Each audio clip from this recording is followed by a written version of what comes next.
ఎలాంటి ఆపరేషన్ లేకుండా పైల్స్ సమస్యను శాశ్వతంగా పరిష్కరించబడును. Homeo care international. Welcome to Suman TV. నేను మీ సుమన్ టీవీ నాగ్. పిల్లల్లో కనుక మనం చూస్తే కొన్నిసార్లు ఏ కారణం చేత ఎందుకు సూసైడ్ చేసుకుంటున్నారో మనకు అర్థం కాదు. దాని వెనక బలమైనటువంటి కారణాలు ఏదిగా మనం గుర్తించాలి. కొంతమంది స్ట్రెస్కి గురైపోతూ ఉంటారు, అంటే చదువుని చాలా భారంగా ఫీల్ అయిపోతూ ఉంటారు. అది సూసైడ్కి ఎంతవరకు కారణం అవుతుంది, దాని నుంచి బయటపడాలి అంటే ఏం చేయాలి అనేది ఈరోజు మనతో పాటు మెమరీ కోచ్ వంశీ గారు ఉన్నారు. అది వారి మాటలు తెలుసుకుందాం. Hello sir. Hi sir. పిల్లల్లో మనం చూస్తా అండి సూసైడల్ టెండెన్సీస్ అనేవి ఎలా హాంట్ చేస్తాయి, ఎలా వస్తాయి అనేటువంటి విషయం చాలామందికి అర్థం కదా. అంటే కరెక్ట్. చదివేటప్పుడు అది స్ట్రెస్ ఫీల్ అవుతారా, లేదంటే వాళ్ళు తెలియనటువంటి ఒక యాంగ్జైటీలోకి వెళ్ళి సూసైడ్ చేసుకుంటారా? ఎలాంటి కారణాలు వాళ్ళని బలంగా ఇన్ఫ్లుయెన్స్ చేసి ఆ సూసైడల్ టెండెన్సీలోకి తీసుకుని వెళ్తాయి అంటారు? Yes sir. ఇప్పుడు మనం ఈ క్వశ్చన్ని కొంచెం డీప్గా అబ్జర్వ్ చేస్తే ప్రతి ఒక్క స్టూడెంట్ కూడా, అంటే యంగ్ ఏజ్లో ఉన్న ప్రతి ఒక్కరిని మనం అబ్జర్వ్ చేసినట్లయితే స్టూడెంట్ పరీక్షల్లో ఫెయిల్ అయ్యానని చనిపోతుంటారు. ఇంకా కొంతమంది ఇంకా కొంచెం ఎనర్జెటిక్గా యంగ్ ఏజ్లో ఉన్న వాళ్ళని చూస్తే నాకు జాబ్ రాలేదని చనిపోతుంటారు. అయితే ప్రతి ఒక్కరి మెయిన్ ఉద్దేశం ఏంటంటే ఇప్పుడు వీళ్ళకి జాబ్ రాలేదనో, లేకుంటే పాస్ అవ్వలేదనో, టాపర్ రాలేదనో ఏదో ఒక రీజన్తో చనిపోతున్నారు. ఈ రీజన్ అన్నింటి వెనుక ఉన్నది ఏంటంటే ఎగ్జామ్. స్కూల్ వాళ్ళకి మార్కులు తక్కువ రాలేదంటే ఎగ్జామ్ సరిగా రాయలేదు. ఒకవేళ జాబ్లో ఏమైనా మిస్టేక్ అయిందంటే వాళ్ళు కూడా ఎగ్జామ్ రాయలేదు. ఫస్ట్ ఆఫ్ ఆల్ నేను ఒకటి చెప్తున్నాను సార్, ప్రతి ఒక్క స్టూడెంట్ సూసైడ్ చేసుకుంటున్నారు ఎందుకంటే మార్క్స్ రాలేదనో, జాబ్ రాలేదనో. ఇప్పుడు ఒక విషయం నాకు క్లారిటీ ఇవ్వండి. ఈ వీడియో చూసే ప్రతి పేరెంట్ కూడా కామెంట్ బాక్స్లో పోస్ట్ చేయండి. ఫస్ట్ ఈ పర్సన్స్ ఎవరైనా కావచ్చు, అది కాలేజ్ వాళ్ళు కావచ్చు, స్కూల్ వాళ్ళు, ఎవరిని అందరిని దృష్టిలో పెట్టుకొని నాకు ఈ ఆన్సర్ చేయండి. ఒకవేళ మీ పిల్లలు ఆ ఎగ్జామ్లో పాస్ కాలేదు అంటే ఫస్ట్ రీజన్ ఏమై ఉంటుంది? ఆ పరీక్షలు సరిగా రాయలేదు. ఫస్ట్ ఆ పరీక్షలు ఎందుకు సరిగా రాయలేదంటే ఆ ఎగ్జామ్ సెంటర్లో వాళ్ళ మైండ్ మేనేజ్మెంట్ సరిగా లేక, ఆ క్వశ్చన్ పేపర్ని ఎలా హ్యాండిల్ చేయాలో తెలియక వాళ్ళు ఆ టైంలో వాళ్ళకి గుర్తురాక రాయలేదు. దెన్ ఎందుకు గుర్తు రాలేదు అనే ఇంకొక పాయింట్కి వస్తే, వాళ్ళు కరెక్ట్ లెర్నింగ్ స్ట్రాటజీస్ని అప్లై చేసి నేర్చుకున్నారా లేదా? ఇప్పుడు నేను ప్రతిసారి కూడా ప్రతి ఒక్కరు కూడా, ప్రతి పేరెంట్ ప్రతి స్టూడెంట్కి ఏం చెప్తారంటే అందరు కూడా చదవండి చదవండి చదవండి అని మాత్రమే ఎక్కువగా నొక్కి చెప్తుంటారు. కానీ ఎలా చదవాలి, ఎలా గుర్తుపెట్టుకోవాలి, ఎలా దాన్ని అవసరమైనప్పుడు రివిజన్ చేసుకొని గుర్తు తెచ్చుకొని రాయాలనే దాని పట్ల క్లారిటీ ఉండదు. అంటే నేను చెప్పే ముఖ్య ఉద్దేశం ఏంటంటే ప్రతి ఒక్కరి మైండ్ సెట్ కూడా ఎలా తయారైపోయిందంటే ఎగ్జామ్స్లో కరెక్ట్ రాయలేదు. In the sense first root observe చేయండి. మీరు లెర్నింగ్ స్ట్రాటజీ కరెక్ట్గా లేదు. ఫస్ట్ నేర్చుకోవడం ఒకవేళ పర్ఫెక్ట్గా ఉన్నట్లయితే, మీకు గుర్తుపెట్టుకోవడం ఎలాగో ఫస్ట్ మీరు నేర్చుకున్నట్లయితే మీకు గుర్తు తెచ్చుకోవడం ఎలాగో అర్థమవుతుంది. అక్కడ మైండ్ మేనేజ్మెంట్ ఎలా చేసుకోవాలో అర్థమవుతుంది. క్వశ్చన్ పేపర్ హ్యాండిల్ ఎలా చేయాలో అర్థమవుతుంది. కంప్లీట్గా మీ రిజల్ట్ చేంజ్ అయ్యే అవకాశం ఎక్కువ ఉంటుంది. కాబట్టి ఫస్ట్ మీరు ఫెయిల్యూర్కి రీజన్ వచ్చేసి ఫస్ట్ లెర్నింగ్ స్ట్రాటజీస్ కరెక్ట్ లేదు. ఇప్పుడు ఒక విషయాన్ని అబ్జర్వ్ చేసేసారు, ఒక చిన్న ఆల్అవుట్ కొంటే దాని వెనుక మాన్యువల్ వస్తుంది.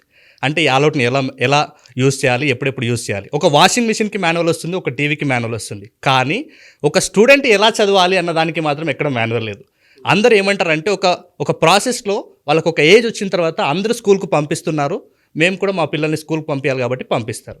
కానీ ఆ పిల్లలకి స్కూల్కి వెళ్ళిన తర్వాత ఎలా నేర్చుకోవాలో తెలియక వాళ్ళు అక్కడ ఎంత స్ట్రెస్కి గురవుతున్నారు స్టార్టింగ్ స్టేజ్ నుంచి ఒకసారి అబ్జర్వ్ చేయండి. దెన్ క్లాస్ రూమ్ పెరిగే కొద్దీ జస్ట్ పక్కనున్న వాళ్ళ స్టూడెంట్ని అబ్జర్వ్ చేస్తూ వీళ్ళు కూడా అదే ప్రాసెస్లోకి వెళ్ళిపోతారు. తీరా పక్కనున్న వాళ్ళు ఏమన్నా సైంటిఫికల్గా ప్రూవ్ అయిన స్ట్రాటజీస్ యూజ్ చేస్తున్నారా అంటే అది కూడా లేదు. వాళ్ళకి తెలిసింది ఒకటి రూట్ మెథడ్, అంటే బట్టి పద్ధతి. బుక్ ఓపెన్ చేయడం, గడగడ చదవడం, ఆ పద్ధతి మన బ్రెయిన్కి ఇష్టం ఉండదు. ఇప్పుడు చూడండి, ఫర్ ఎగ్జాంపుల్ ఒక పేరెంట్గా అమ్మ వంట చేయాలంటే కూడా ఫస్ట్ అమ్మమ్మ దగ్గర ఎలా వంట చేయాలో నేర్చుకుంటుంది. ఒక సేల్స్ ఎక్స్పర్ట్ ఏదైనా ఒక సేల్స్ చేయాలంటే కూడా ఎలా సేల్ చేయాలో దానికి స్ట్రాటజీస్ తెలుసుకున్న తర్వాతనే సేల్స్ చేస్తాడు. ఒక మార్కెటింగ్ అయినా అంతే, ఒక రియల్ ఎస్టేట్ ఏజెంట్ అయినా సరే, ఈవెన్ మీరైనా నేనైనా ఫస్ట్ మనం ఈ ప్రొఫెషన్లో ఉన్నామంటే మన గురువుల దగ్గర ముందు ఎలా చేయాలనేది క్లారిటీ తెచ్చుకున్న తర్వాతనే ఇక్కడ ఉన్నాం. కానీ క్లారిటీ లేదంటే ఫస్ట్ మీ పిల్లలకు క్లారిటీ లేదు. అయితే ఇప్పుడు ఫస్ట్ ఆ పిల్లలకి లెర్నింగ్ స్ట్రాటజీస్ తెలియదు కాబట్టి ఏదో ఒక ఫ్లోలో రూట్ మెథడ్లో చదువుతారు. అది మనకి బ్రెయిన్కి ఇష్టం లేని పద్ధతి కాబట్టి ఫస్ట్ వాళ్ళు స్ట్రెస్కి గురవుతారు. ఎందుకంటే అంత బుక్ కంటెంట్ ఇప్పుడు 3 అవర్స్లో గుర్తు తెచ్చుకోవాలంటే చాలా స్ట్రెస్ ఉంటుంది. దెన్ ఆ స్ట్రెస్ తర్వాత ఒక ఎక్స్ట్రీమ్ కండిషన్, అదే డిప్రెషన్. అప్పుడు వాళ్ళు కంప్లీట్గా ఎటు తెలుసుకోలేని స్థితిలో ఉంటారు. ఇంకా కొంతమంది స్టూడెంట్స్కి ఎగ్జామ్ సెంటర్లోకి వెళ్తే మైండ్ మొత్తం బ్లాంక్ అయిన స్టేజ్లో ఉంటుంది. అంటే మనకు కార్టిజాల్, ఇలాంటి హార్మోన్స్, ఒత్తిడికి సంబంధించిన, టెన్షన్కి సంబంధించిన హార్మోన్స్ ఎప్పుడైతే రిలీజ్ అవుతాయో మన బ్రెయిన్ మొత్తం కూడా బ్లాంక్ అయిపోతుంది. మన బాడీలో మెటబాలిజం పెరిగిపోతుంది, బ్రీతింగ్, హార్ట్ బీట్ అన్నీ కూడా పెరిగిపోతున్నాయి. వెంటనే మనకు చెమటలు పట్టేస్తుంటాయి. ఈ స్టేజ్ నుంచి మళ్ళీ బయటికి వెళ్ళి స్కూల్ ఆ ఎగ్జామ్ అయిపోయిన తర్వాత బయటికి వచ్చి చూస్తే అప్పుడు వాళ్ళకి అన్నీ గుర్తొస్తుంటాయి. ఎందుకంటే ఆ టైంలో వాళ్ళ ఆ ఒత్తిడికి గురై మైండ్ మేనేజ్మెంట్ సరిగా లేదు. దీని ఇంకొక విషయం ప్రతి పేరెంట్ కూడా గుర్తించాలి. పిల్లలకు అసలు ఈ స్టడీలో ఫస్ట్ ఈ లెర్నింగ్ స్ట్రాటజీస్ తెలియక ఇబ్బంది పడడం ఒక పాయింట్ అయితే, నెక్స్ట్ మీ పిల్లలు ఎందుకు సూసైడ్ చేసుకుంటారంటే వాళ్ళు ఏదైనా క్రిటికల్ కండిషన్లో ఉన్నప్పుడు ఎవరైనా హెల్ప్ చేసే వాళ్ళు ఉన్నారని చూస్తారు. ఎవరైనా హెల్ప్ చేసే వాళ్ళు ఆ సిచ్యువేషన్లో వాళ్ళ దగ్గరికి వచ్చి వాళ్ళని ఆ సిచ్యువేషన్ నుంచి బయటికి తీసుకొస్తే వాళ్ళకి సూసైడ్ చేసుకోవాలనే ఆలోచన తగ్గిపోతుంటుంది. అంటే ఇప్పుడు ఫర్ ఎగ్జాంపుల్ ఎగ్జామ్లో నేను మంచి మార్క్స్ రావేమో, నేను చదవలేనేమో, ఇలాంటి టైంలో మీరు ఎవరైనా వాళ్ళ ఫస్ట్ మీ పిల్లల దగ్గర కూర్చొని మీరు కమ్యూనికేషన్ బిల్డ్ చేయండి. వాళ్ళ లోపల ఏదైనా కరెక్షన్ చేయాలంటే నేను ప్రతి వీడియోలో చెప్తా, ఫస్ట్ కనెక్షన్ ఉండాలి. కనెక్షన్ ఉన్నప్పుడు కరెక్షన్ ఈజీ అవుతుంది. దెన్ మీరు కనెక్షన్లో ఉండి వాళ్ళకి ఏదైతే రిక్వైర్మెంట్ ఉందో, ఏదైతే వాళ్ళకి హెల్ప్ కావాలో ఒకసారి అడిగి తెలుసుకోండి. వాళ్ళకి సూసైడ్ థాట్స్ రావు. దెన్ ఒకటి హెల్ప్లెస్నెస్ స్టేజ్ అంటారు దీన్ని. నెక్స్ట్ వచ్చేసి వాళ్ళ సామర్థ్యం ఏందో వాళ్ళకి తెలియనప్పుడు వాళ్ళకి సూసైడ్ థాట్స్ వస్తుంటాయి. వాళ్ళు కొంతమంది చదువుతారు, అయినా కూడా ఇప్పుడు మనం కొంతమందిని అబ్జర్వ్ చేస్తే వీళ్ళు బాగానే ఎగ్జామ్ రాసి ఉంటారు, రిజల్ట్ వచ్చే టైంకి కొంతమంది సూసైడ్ చేసుకుని ఉంటారు. జాబ్ రాదేమో అనే భయంతో సూసైడ్ చేసుకున్నామని మనకు చాలా న్యూస్ పేపర్లో కనిపిస్తుంటుంది. అంటే వాళ్ళ సామర్థ్యం ఏందో వాళ్ళకి గుర్తు చేయండి దగ్గరుండి. అవసరమైతే కౌన్సిలింగ్స్ ఇప్పించడమా, లేకుంటే ఇలాంటి వీడియోస్ రిపీటెడ్గా చూడడమా, ఇలాంటివి ప్రతి పేరెంట్ కూడా ఫస్ట్ వాళ్ళకి ఒకటి హెల్ప్ చేయడానికి రూట్ వెతకండి, లేదా వాళ్ళ సామర్థ్యాన్ని గుర్తు చేయండి. దెన్ నెక్స్ట్ వచ్చేసి వాళ్ళకి హోప్ క్రియేట్ చేయండి ఫ్యూచర్ మీద. అంటే వాళ్ళ కంప్లీట్గా వాళ్ళ స్టడీస్కి సంబంధించి ఉండొచ్చు, కొంతమంది స్టూడెంట్స్కి జాబ్ వచ్చే వాళ్ళు ఉంటే జాబ్తో పాటు ఇంకా ఆల్టర్నేట్ ఏమున్నాయి ఆప్షన్స్, అలాంటి వాళ్ళకి ఎప్పుడైతే హోప్ క్రియేట్ అవుతుందో వాళ్ళకి అలాంటి నెగిటివ్ థాట్స్ కానీ సూసైడ్ థాట్స్ కానీ రావు. ఎప్పుడైతే ఇంకా నాకు ఎవరు హెల్ప్ చేయరనే ఉద్దేశం వచ్చినా, నా లోపల అంత సామర్థ్యం లేదనిపించినా, ఇంకా నేను ఫ్యూచర్లో ఏం చేయలేని తప్పిస్తే అన్న ఆలోచన వచ్చినా వెంటనే వాళ్ళకి సూసైడ్ థాట్స్ వస్తాయి. దెన్ మరీ ముఖ్యంగా చెప్తున్నాను, మీ పిల్లలు ఇంకా స్ట్రగుల్ అవుతున్నారంటే ఫస్ట్ ఆఫ్ ఆల్ సైంటిఫిక్గా ప్రూవ్ అయిన లెర్నింగ్ స్ట్రాటజీస్ని వాళ్ళకి నేర్పించండి. ఆటోమేటిక్గా వాళ్ళు కూడా సక్సెస్ అవుతారు. ఫ్యాంటాస్టిక్ అండి. యా, చాలా విషయాలు మీరు చెప్పడం జరిగింది.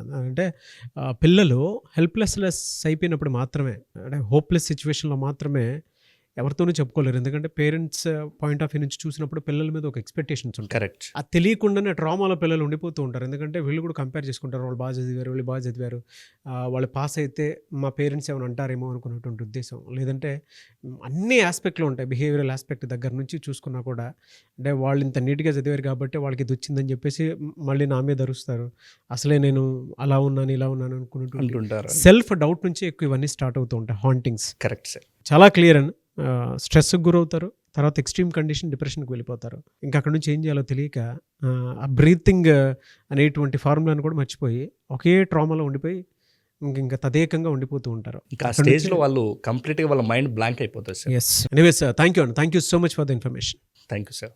చాలామంది మీ క్లాస్ కోసం ఎదురు చూస్తున్నటువంటి వాళ్ళు ఉన్నారు. యా, December 15th నుంచి పెట్టినట్టున్నారు కదా. కరెక్ట్. సో అందులో ఏ టాపిక్స్ కవర్ అవుతాయి? Yes sir. అయితే మన December 15th కంప్లీట్గా మనం 2 కోర్సుని టీచ్ చేయబోతున్నాం సార్. ఒకటి వచ్చేసి మెమరీ స్కిల్స్, ఇంకొకటి స్పీడ్ రీడింగ్. కంప్లీట్గా వాళ్ళకి ఎలా, ఇప్పుడు నేను చెప్పాను పిల్లలకి మోటివేషన్ ఇంపార్టెంటే, కానీ నేను ఇంకొక చిన్న విషయం చెప్తాను మీకు. మోటివేషన్ ఎప్పుడు వర్కౌట్ అవుతుందంటే ప్రాసెస్ చెప్పి మోటివేషన్ చేయాలి. ఇంకా కొంతమందికి ఎలాంటి స్టడీ స్కిల్స్ వాడాలో తెలియదు. సో మనం కంప్లీట్గా ఈ కోర్సులో మెమరీ స్కిల్స్లో ఎలా చదవాలి, ఎలా గుర్తుపెట్టుకోవాలి, ఎలా రివైజ్ చేయాలి, ఎలా మన మైండ్ సెట్ని సెట్ చేసుకోవాలి, ఎలా ఎగ్జామ్ టైంలో మనం స్పీడ్గా రాయాలి, ఎలాంటి మైండ్ సెట్ మనకి ఎగ్జామ్ టైంలో ఉంటే మనం ఆ పేపర్ని హ్యాండిల్ చేయగలుగుతాము, ఈ డీటెయిల్స్కి సంబంధించి ప్రతిదీ ఎలా గుర్తుపెట్టుకోవాలనేది 20 కాన్సెప్ట్స్ మనం మెమరీ స్కిల్స్ నేర్పిస్తాం సార్. దాంతోపాటు ప్రతి ఒక్క స్టూడెంట్కి ఇప్పుడు నేర్చుకోవడం ఇంపార్టెంటే, దాంతోపాటు స్పీడ్ రీడింగ్ కూడా ఇంపార్టెంటే. అంటే సిలబస్ని ఇన్ టైంలో కంప్లీట్ చేసుకోవడం కూడా ఇంపార్టెంటే. కాబట్టి స్పీడ్ రీడింగ్ కోర్స్ కూడా మనం కంప్లీట్గా 7 days ప్రోగ్రాంలో మెమరీకి సంబంధించిన 20 మెథడ్స్, స్పీడ్ రీడింగ్కి సంబంధించిన 10 మెథడ్స్, అన్ని ఈ 30 మెథడ్స్ని December 15th నుంచి మనం స్టార్ట్ చేసి 7 days పాటు కంటిన్యూగా ప్రతి డే 2 hours వర్క్షాప్ని మనం కండక్ట్ చేయబోతున్నాం సార్. పర్సనల్ అపాయింట్మెంట్ కూడా తీసుకోవచ్చు? యా, పర్సనల్ అపాయింట్మెంట్ కూడా తీసుకోవచ్చు. ఇంకెవరికైనా అంటే మా పిల్లలు ఆన్లైన్లో వినరు అట్లాంటి వాళ్ళు ఉంటే ఆఫ్లైన్కి రావచ్చు. లేదు సార్ మాకు జనాలు కాకుండా ఓన్లీ పర్సనల్ 1-to-1 ట్రైనింగ్ కావాలంటే కూడా మా టీం పూర్తి డీటెయిల్స్ మీకు అందిస్తారు, ఒకసారి కాల్ చేయొచ్చు. డెఫినెట్గా. థ్యాంక్ యూ అండి, thank you so much Vamsi garu. Thank you sir. చూసారు కదండి వీడియో. ఈ వీడియోపై మీ అభిప్రాయం కమెంట్ బాక్స్లో పోస్ట్ చేయండి. ముఖ్యంగా మీరు కనుక వంశీ గారు అపాయింట్మెంట్ తీసుకొని మీ పిల్లలకు సంబంధించినటువంటి మెమరీ పవర్ టెక్నిక్ మీరు పెంచుకోవాలనుకున్నా, అంటే మెమరీ పవర్ పెంచుకోవాలనుకున్నా, ఎగ్జామ్లో పర్ఫామ్ బాగా చేయాలనుకున్నా కూడా ఏ చిన్న టిప్ ఉన్నా మీకు కావాలి అనుకుంటే అపాయింట్మెంట్ మీరు డెఫినెట్గా తీసుకోండి. అండ్ క్లాస్ అయితే December 15th నుంచి స్టార్ట్ అవుతుంది. సో వెంటనే ఎన్రోల్ చేసుకోవాలి అనుకున్నటువంటి వాళ్ళు స్క్రీన్ మీద కనిపిస్తున్న నెంబర్ సంప్రదించవచ్చు. ఈ వీడియో లైక్ చేయండి, షేర్ మాత్రం తప్పకుండా చేయండి. ఇలాంటి మరిన్ని వీడియోస్ కోసం మా ఛానల్ ఫాలో అవ్వండి. Thank you.